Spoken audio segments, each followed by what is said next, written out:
ابو ہریرہ رضی اللہ عنہ سے مروی ہے کہ رسول اللہ صلی اللہ علیہ وسلم نے فرمایا، ملک الموت کو موسیٰ علیہ السلام کی طرف بھیجا گیا۔ جب وہ آپ کے پاس آیا، سکّہا ففاقع عینہ، آپ نے اسے تھپڑ مارا، اس کی آنکھ نکال دی۔ دوسری روایت میں اس طرح الفاظ گرامی ہیں، جاء ملک الموت الی موسیٰ فقال عجب ربک فلا تما موسیٰ عین مالک الموت ففاقعہا۔ ملک الموت موسیٰ علیہ السلام کے پاس آیا اور کہا کہ اپنے رب کا حکم قبول کرو، تو آپ نے اسے تھپڑ رسید کر دیا جس سے اس کی آنکھ ضائع ہو گئی۔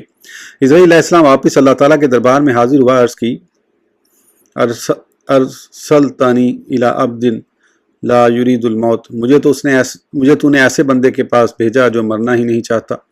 اللہ تعالیٰ نے اسرائیل علیہ السلام کو پھر آنکھ عطا فرمائی، یعنی نظر لوٹا دی، اور فرمایا، جاؤ میرے بندے کے پاس، اس کو کہو اپنا ہاتھ بیل کی پیٹھ پر رکھے، ہاتھ کے نیچے جتنے بال آئیں گے اتنے سال عمر بڑھا دوں گا۔